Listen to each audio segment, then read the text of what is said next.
Shalom, selamat pagi Bapak Ibu dikasihi Tuhan. Pagi ini kembali lagi kita mau membaca dan merenungkan firman Tuhan. Saya mengajak Bapak Ibu, mari kita berdoa terlebih dahulu. Mari kita berdoa. Terima kasih Bapak yang baik. Kami bersyukur ya Tuhan, sepanjang malam hingga pada pagi hari ini kami bisa bangun tidur dengan sehat. Itu semua karena berkat kasih-Mu. Dan pada pagi hari ini kami mau membaca dan merenungkan firman-Mu.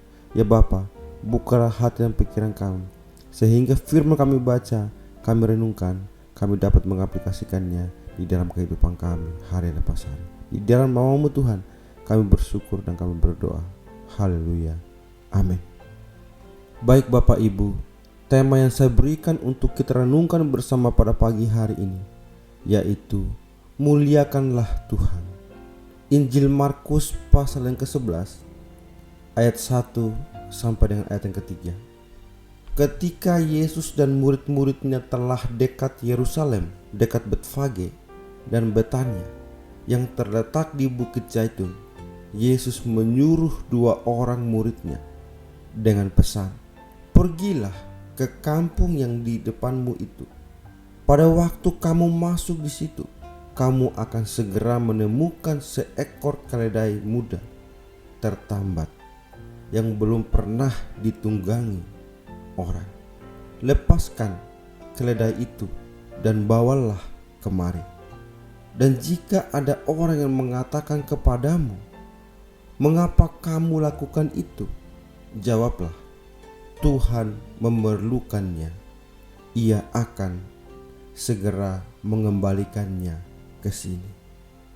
Bapak Ibu, saudara yang dikasihi Tuhan, dalam konteks inilah kita melihat kisah di mana Yesus dielu-elukan tersebut. Yesus dianggap akan menjadi salah seorang raja yang akan memerintah mereka. Mereka keliru karena kerajaan Yesus tidaklah seperti kerajaan raja-raja dunia ini.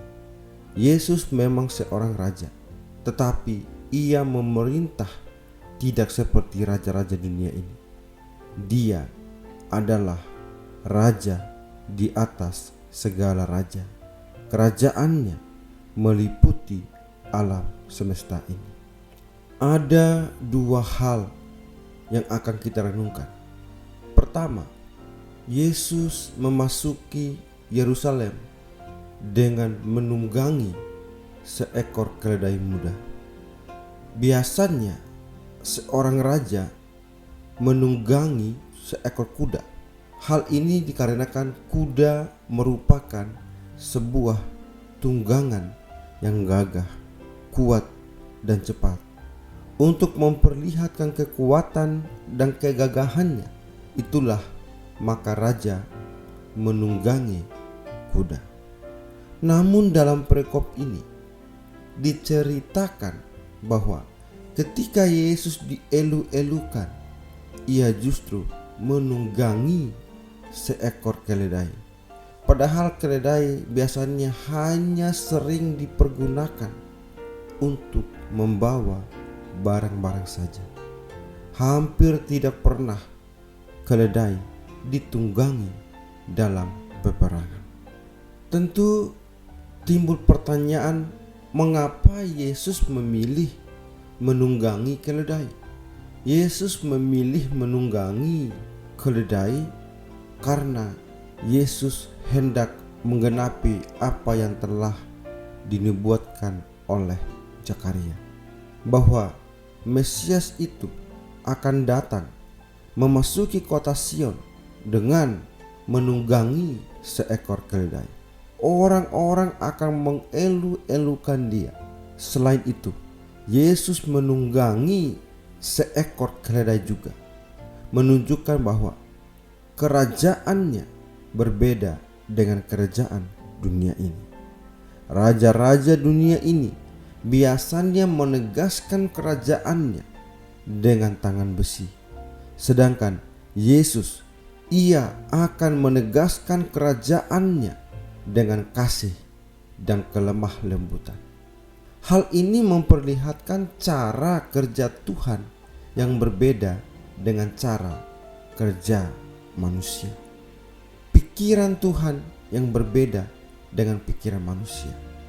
Ia akan memimpin umatnya dengan adil dan benar.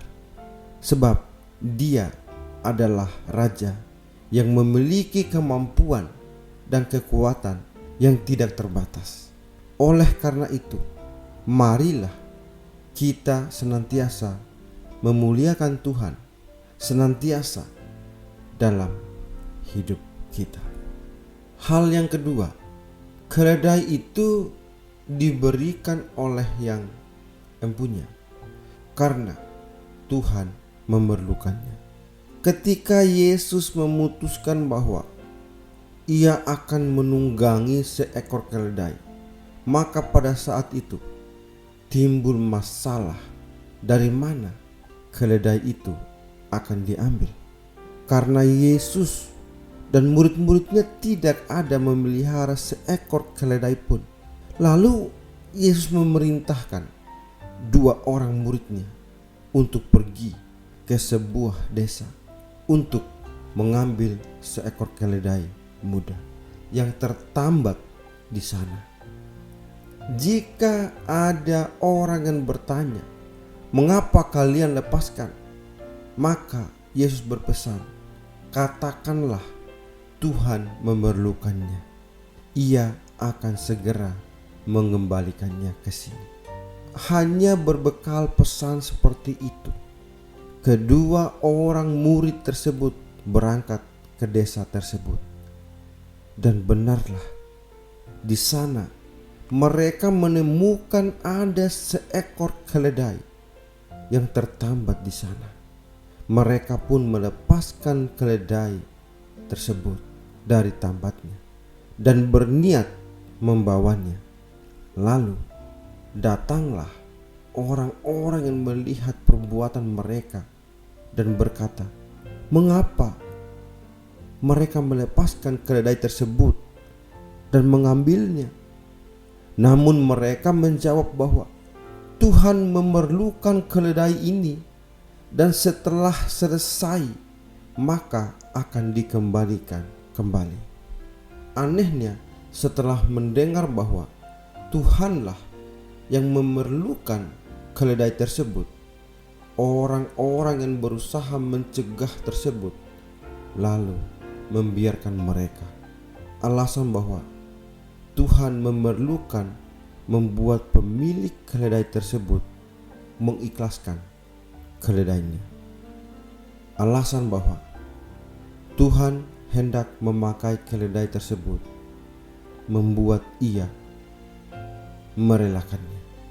Keledai tersebut dipergunakan untuk menggenapi nubuatan Zakaria tentang kemesiasan Yesus. Saat ini, untuk menggenapi rancangan Tuhan atas dunia ini, Tuhan juga memerlukan keterlibatan manusia. Melalui gerejanya, Tuhan hendak menyatakan kemuliaan-Nya, ungkapan bahwa Tuhanlah yang memerlukan keterlibatan kita dalam pelayanan-Nya di tengah-tengah dunia ini.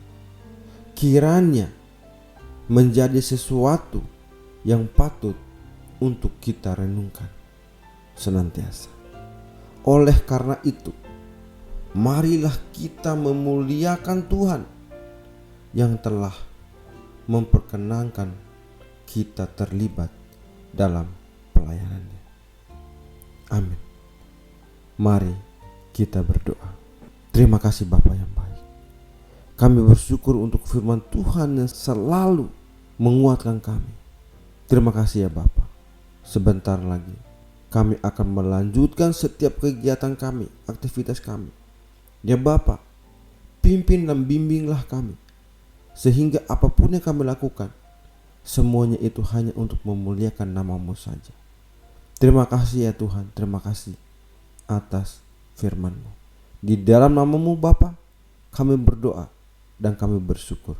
Haleluya. Amin.